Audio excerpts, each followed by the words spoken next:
Good evening, you're watching AWANI Tonight with me, Faye Kwan. Authorities have identified the ground crew member killed in a helicopter crash in Bentong as a 27-year-old Indonesian national. He was struck by the main blade of the Bell 260 light aircraft, dying at the scene. A post-mortem on the victim will be carried out tomorrow. The incident occurred around 10:20 a.m. today when the copter attempted to land for refueling. Initial investigation suggests the aircraft lost control during landing before catching fire. The pilot sustained minor injuries and has been referred to Bentong Hospital. Meanwhile, Tenaga Nasional Berhad said it has suspended operations of a second helicopter involved in maintenance work at its project site in Bentong.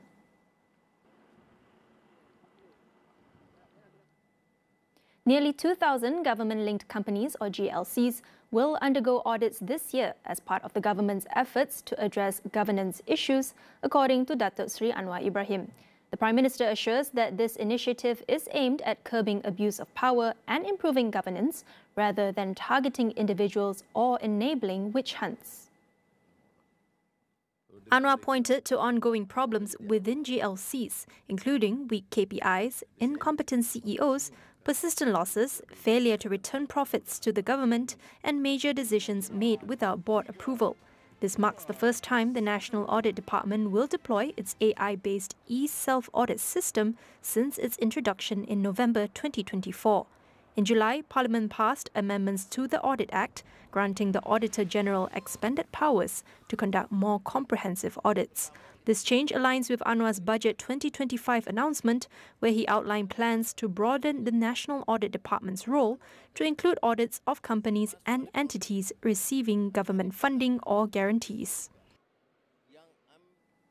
Malaysia has not seen a rise in influenza cases, despite reports of a sharp increase in infections in the region. The Health Ministry also assures that there are no recorded avian influenza cases among humans. Hospital admissions for severe acute respiratory infection decreased by 0.16% from 7.52% in the third epidemiological week to 7.26% in the fourth week. Consultation rates for influenza-like illnesses in public health clinics have also decreased by 1.14% from 5.81% to 4.67% in the same period, while the last human case of avian influenza or bird flu in the region was reported on January 1, 2025. As part of their continuous awareness efforts, the Health Ministry advised the public to practice good hygiene and recommends annual influenza vaccinations. Malaysians are not being specifically targeted in a crackdown on undocumented migrants by US President Donald Trump's administration, says Malaysia's ambassador to the US, Datuk Sri Nazri Aziz. He emphasizes that the administration will only go after illegal immigrants, assuring those with proper documents will not be deported. Nazri clarified that enforcement was not targeting specific countries, citing the deportation of migrants from various nations. Earlier, the Foreign Ministry stated that Malaysia's embassy in Washington has received no formal notice regarding claims that 435 Malaysians face deportation, nor any official request for consular assistance. According to the Trump administration, the US crackdown on illegal immigrants has seen the arrest of over 8,000 people since his inauguration.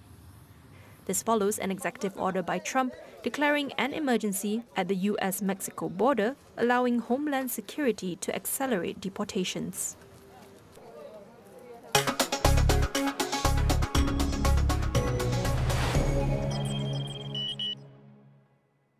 ASEAN members will issue a joint statement against the proposal to remove Palestinians from Gaza. Foreign Minister Datuk Sri Muhammad Hassan says Malaysia, as ASEAN chair, along with its ASEAN counterparts, has reached a consensus that the move cannot be tolerated. Pendidikan kita mengatakan bahawa ASEAN dan Malaysia sebagai pengerusi tahun ini, kita mengatakan bahawa kita tidak bersetuju dengan sebarang bentuk pelanggaran undang-undang antarabangsa. Kita tidak bersetuju dengan apa saja pelanggaran piagam bangsa-bangsa bersatu. Kita tidak bersetuju dengan pelanggaran hak asasi manusia, Geneva Convention ataupun yang sebagainya, ataupun treaty-treaty antarabangsa. Kita jelas pendirian ASEAN, Malaysia sebagai pengurusinya, kita menjelaskan bahawa ASEAN tidak bersetuju sama sekali dengan apa saja tindakan yang dilakukan yang jelas melanggar hak asasi manusia, melanggar piagam bangsa-bangsa bersatu, melanggar undang-undang antarabangsa. Jadi pengumuman untuk mengusir rakyat Palestin daripada Gaza, sebenarnya Gaza itu merupakan suatu perkara yang amat kita kesali. We'll be back with more after the break. Stay tuned.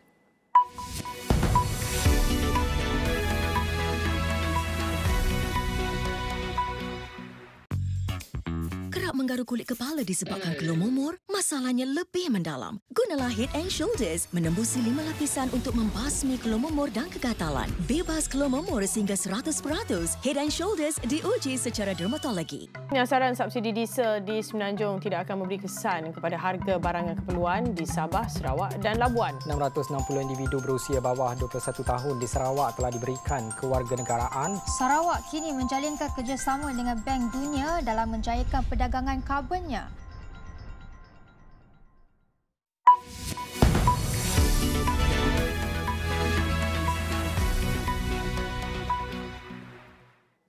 Welcome back. Cryptocurrency tax fraud, money mule schemes, identity theft and impersonation scams are among the top job scams to watch out for in 2025, according to Job Street by Seek Malaysia. Its managing director, Nicholas Lam, highlights the emerging trends and tactics used to lure job seekers. There's a particular segment that they're targeting, candidates who are looking for easy money and a lot of money. Right, so let's talk a bit about cryptocurrency. So how it typically works for the cryptocurrency scam is firstly, it's a very attractive job ad that promises high earnings.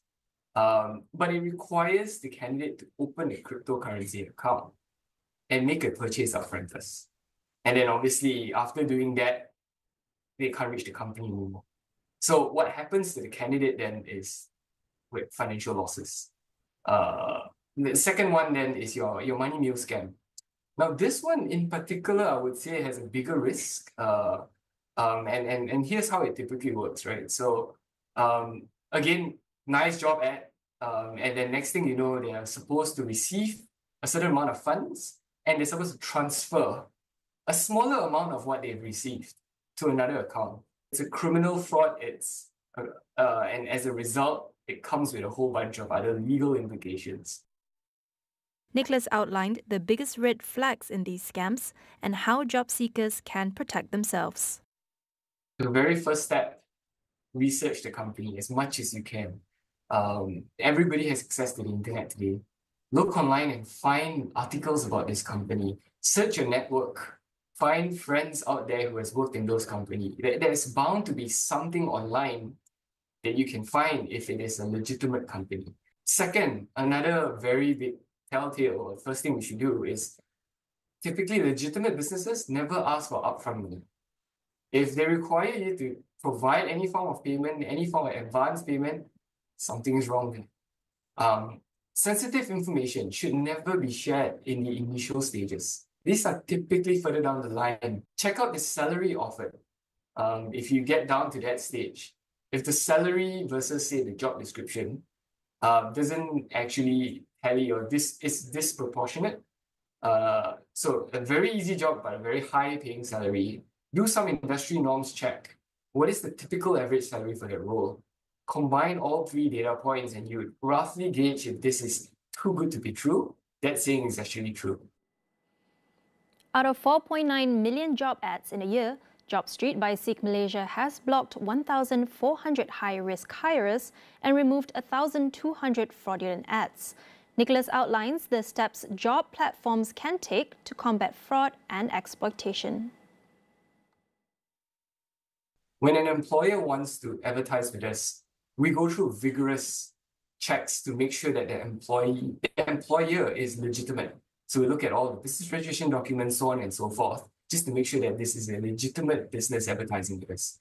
Assuming that process clears through, now the employer gets to advertise a job ad with us. Now, this is where we leverage on AI and machine learning to do as much check as frequently as possible, almost at a real-time basis. We have automated triggers on our platform to make sure that the ad is genuine. So this is a genuine role that they're advertising for. And in addition to that, we make sure that as much as possible, fair hiring practices are embedded within those job ads. There is still one more area where fraud could still happen, which is post. Post the apply stage, right? So it's during the interview stage. And this is specifically hires who have a very bad intention towards the end for very targeted candidates. And this is where, for us, we have a hotline that you can call us anytime with an email address so you can reach out to us.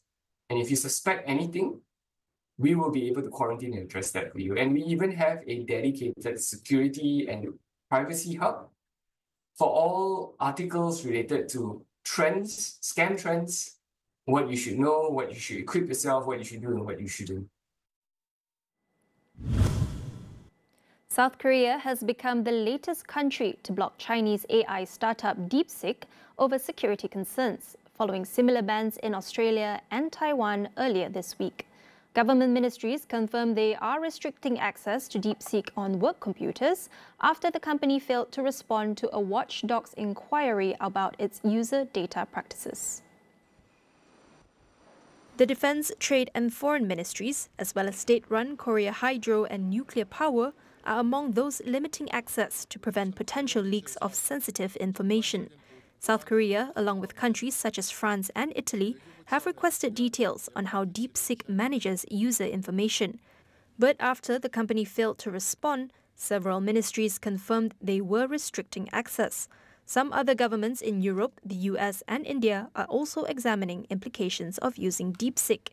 Its generative AI services, which rivals OpenAI's technology but was developed at a fraction of the cost, recently triggered a tech and semiconductor sell-off as investors reassessed China's ability to challenge the US dominance in AI.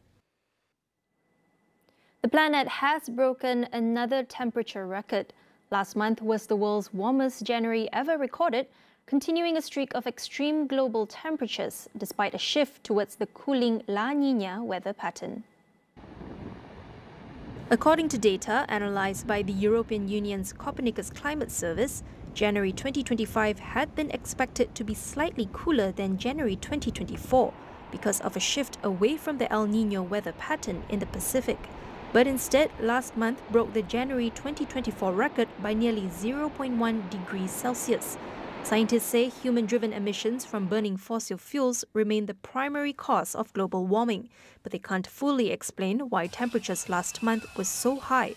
The record-breaking heat follows a series of unexpected and extreme temperature spikes since mid-2023. The global average temperature in January was 1.75 degrees Celsius above the pre-industrial average. Now that report wraps up AWANI Tonight. Do check out our web portal, keeping you informed on the critical events shaping our world, all in one place at international.astroawani.com. That's all for now. I'm Fei Kwan. Thank you for watching and good night.